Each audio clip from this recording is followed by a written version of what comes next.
Professor S. M. D. Gauss worked as Senior Professor and Head of Physics Department at New College, Chennai. Before joining New College, he worked at C. Abdul Hakim College, Melvisharam in Vellore district as Physics teaching faculty. He served 36 years as Physics faculty for UG and PG. After retirement, he worked for 4 years as Head of Physics Department in SRM institutions. He also served as teaching faculty of Physics for 1 year at Saudi Arabia. His areas of interest are thermal physics and electricity. He studied BSc Physics from New College, post-graduation in Annamalai University and completed his MPhil at Presidency College, Chennai. He has presented and published 4 papers in crystal growth in national journals. Welcome to UGC lecture series in Physics Dynamics Part 6. Last class we have been discussing about force as negative gradient of potential energy, and in this class we are going to see what is gravitational potential energy, elastic potential energy, types of forces, law of conservation of energy with examples. What is gravitational potential energy? That is, how do you describe a bungee jumper first? Now, as someone who is brave, insane, full of gravitational potential energy, that means gravitational potential energy is the amount of the energy an object has because of its position above the ground, that is its height. Now, the gravitational potential energy of an object on earth depends upon its mass and its height above the earth's surface.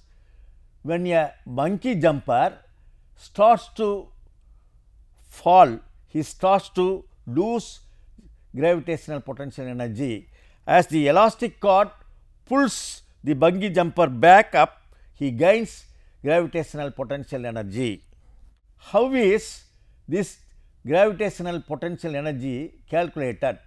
Now, gravitational potential energy is equal to product of the mass, gravitational field strength into height.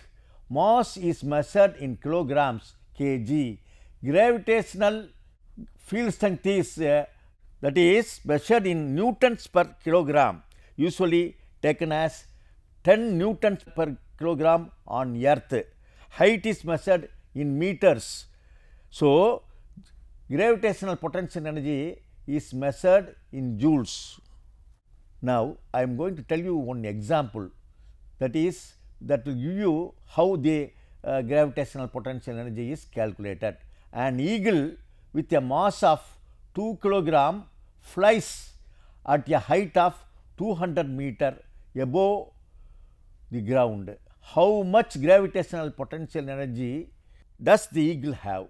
Now, here gravitational potential energy is the product of the mass, that is gravitational field strength, that is equal to height. Now, that is 2 into 10 into 200. So, you are getting gravitational potential energy as 4000 joules. Now, I am going to tell you another example for gravitational potential energy. Suppose an apple with a mass of 200 gram falls 3 meter from the branch to the ground. How much gravitational potential energy will the apple have lost when it reaches the ground?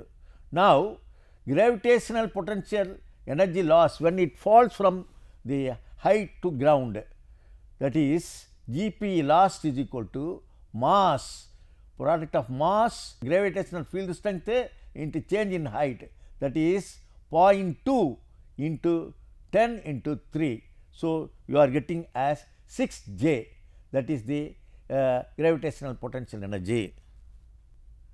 Now, we have discussed about gravitational potential energy. Normally, the potential energy can be classified into 2 categories. One is gravitational potential energy, another is elastic potential energy. Now, I am going to tell you how what does it mean elastic potential energy and also how it is calculated. Now, elastic potential energy, this is the energy stored by a material or object as a result of deformation, that is the energy stored in a bow when it is stretched. Elastic potential energy is equal to the work done to stretch or deform the material. Now, elastic potential energy equal to average force, the product of the average force and distance. So, elastic potential energy is equal to F into D. I am going to give an example for the elastic potential energy also. An Olympic archer applies a force of 100 Newton in pulling back her bow by 0.5 meter. How much energy is stored in the bow? The solution is elastic potential energy is equal to the product of force and displacement. That means elastic potential energy equal to 100 multiplied by 0.5, that is elastic potential energy is equal to 50 joules. Thus, 50 joule of work has done by the archer on the bow, which will be transferred to the arrow when it is released. Again, I am summing up what I told about the elastic potential energy and gravitational potential energy. You know, gravitational energy normally caused by the gravitational field. Now, I am going to give the difference between elastic potential energy and gravitational potential energy.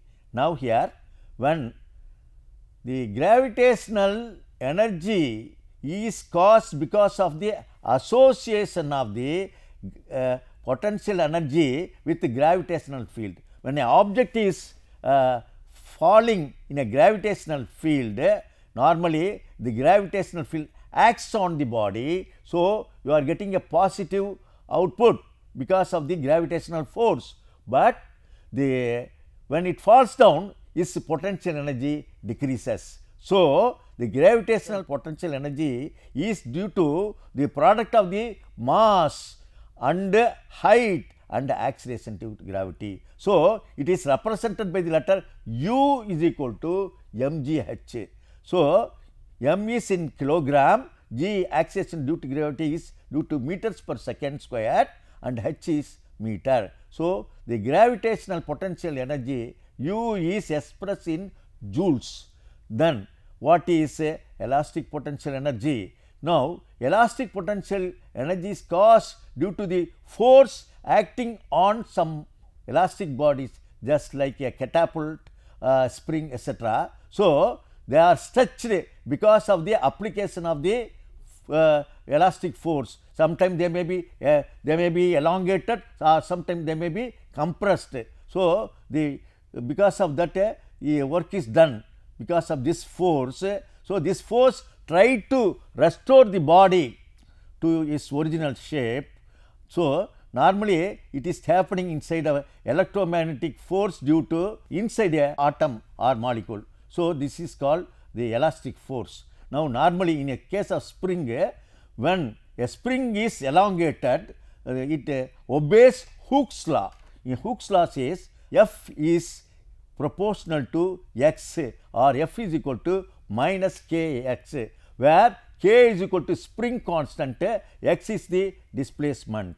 So, the elastic force is causing it to elongate. It is stored as energy. This is called elastic potential energy. Now, I am going to give some more examples with the help of the spring, how elastic potential energy is acting.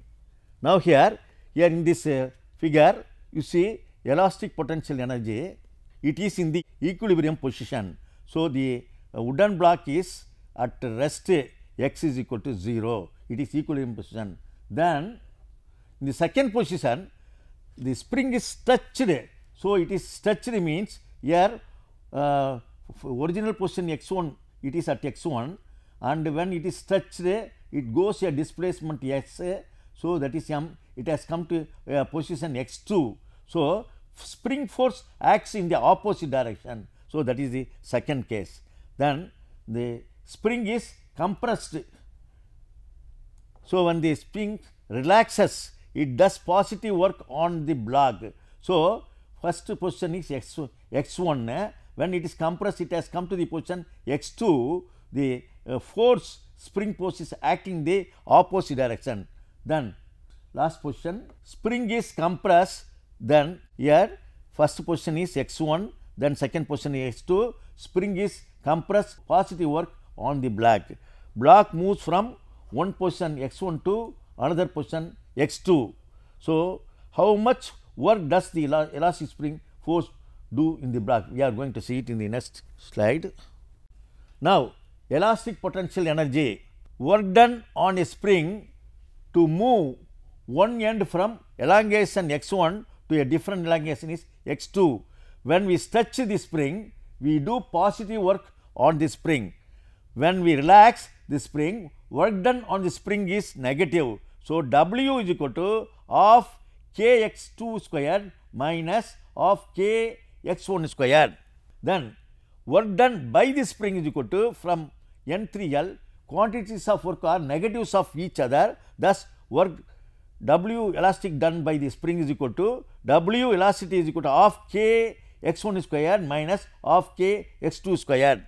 So, finally, we can express the work done by the spring in terms of a given quantity at the beginning and end of the displacement, that is U is equal to of kx squared, that is expressed in joules, that is the value of the elastic potential energy by giving an example of elongation and compression of a spring. Now, similarly, this we can draw a graph. Through that graph, now here this is a U graph, this is U is equal to elastic potential energy, that is of k squared.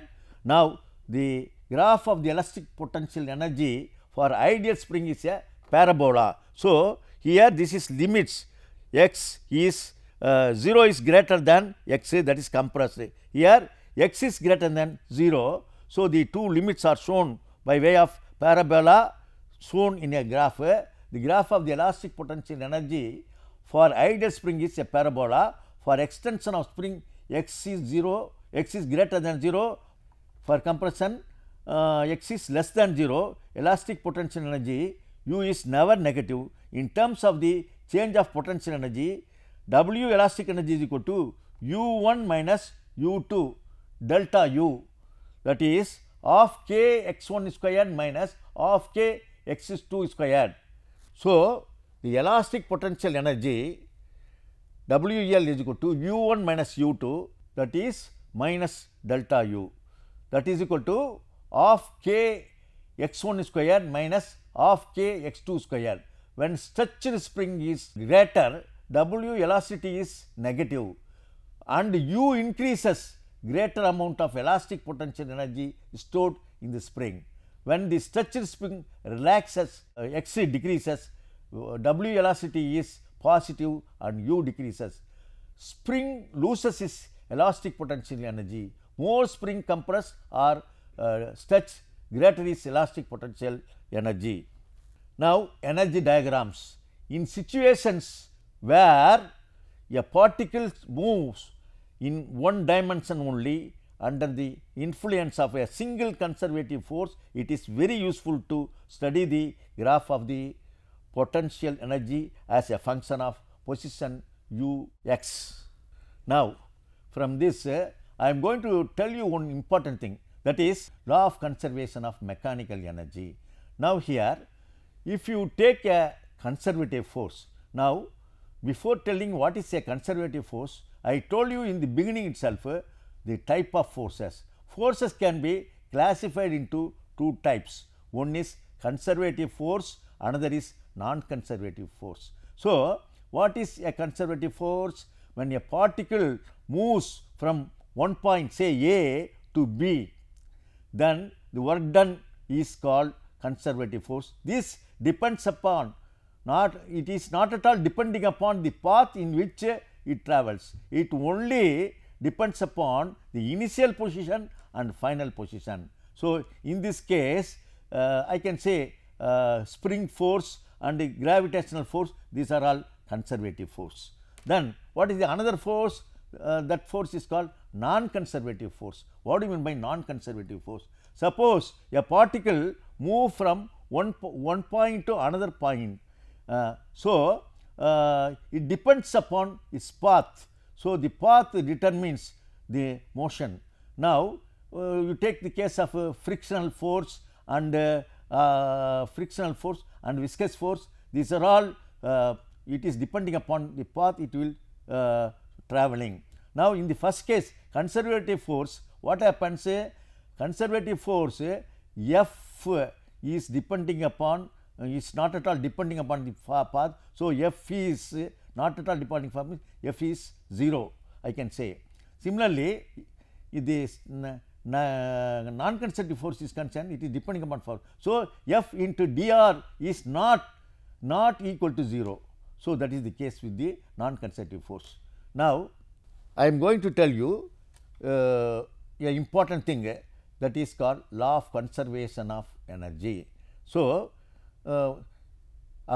one important thing I want to tell you, the law of conservation of energy was found out by a scientist by name Joule in the year 1843, and he told energy can neither be created nor destroyed. One form of energy can be transformed from another form. So, the transformation of by using suitable device, we can convert one form of energy into another form of energy. Now, I am going to tell you different how energy change from one form to another by means of some examples. An electric current that flows in a wire carries electrical energy that can be used in several ways. A hair dryer converts electrical energy into heat energy. A light bulb converts electrical energy into heat and light energy. During the energy, the transformation, the total amount of energy remains the same, that is energy is conserved. It can travel, it can transform from one form into another form. So, as I told you, energy is never lost nor gained, it only changes from one form to another form. Chemical energy is stored inside your muscles. When you push down on a bicycle pedal, chemical energy is used to make your legs move. The chemical energy stored in your muscles transferred to energy of motion. So, energy transformation occurs if energy changes from one form to another. When the car sits in the sunlight all day, the energy in sunlight changes to heat energy that warms the inside of the car. Now, I am going to give you one small problem that is just like a quiz. A spring loaded gun shoots a plastic ball with a launch speed of 2 meters per second. If the spring is compressed twice as far, the ball's launch speed will be A 1 meter per second, B 2 meter per second, C 2.8 meter per second, D is equal to 4.4 meter per second, that is 16 meter per second. Now, the correct answer is conservation of energy double, that is delta x double to V, that is half m e square is equal to 1 by 2 k delta x square. The correct answer is 4 meters per second. So, these are the some of the important formation of energy. Now, even I can say there are several forms of energy, that is chemical energy, heat energy, electromagnetic energy, all these things. I can also give so many examples the formation of energy. For example, if you take a steam engine, here in a steam engine heat is transformed into mechanical energy. In the case of a electric bulb, here electrical energy is converted into light and heat energy. So, you take electric motor. So, electrical energy is converted into mechanical energy. Same way a dynamo, the motor is the mechanical energy is converted into electrical energy. Now, you take electric cells, here the chemical energy is converted into electrical energy, like that we can show. So, now I am going to give example how the energy is conserved. I told you energy is conserved, one form of energy can be converted into another form of energy, but how energy is conserved when a body, a freely falling body, that is a body falls from a height h, how energy is conserved at all points. I am going to give by way of some explanation and calculation. Law of conservation of energy for a freely falling body.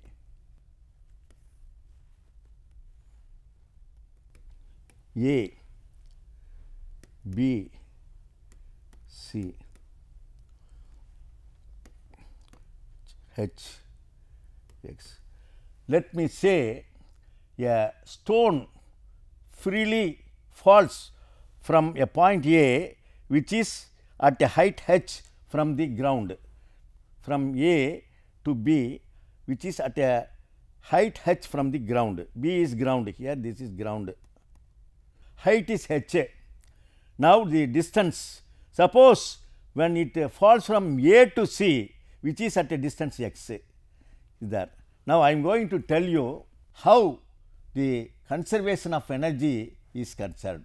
Now, at the point A, it is purely potential energy, purely potential, because it is at rest. So, it is purely at potential energy. So, potential energy at A is equal to mgh,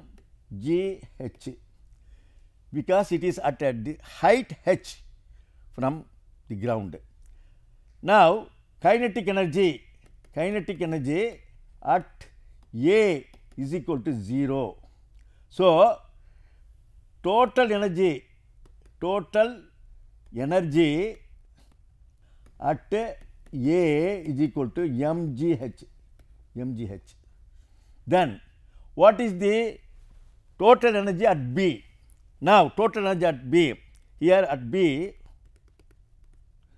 now when it has fallen to the ground, potential energy at B, potential energy is equal to 0. Then what about the kinetic energy? Now, when the stone falls from A to the ground, now it is travels with a velocity v squared, that is v squared. So, v squared, according to that, what is v squared? U squared plus 2 as.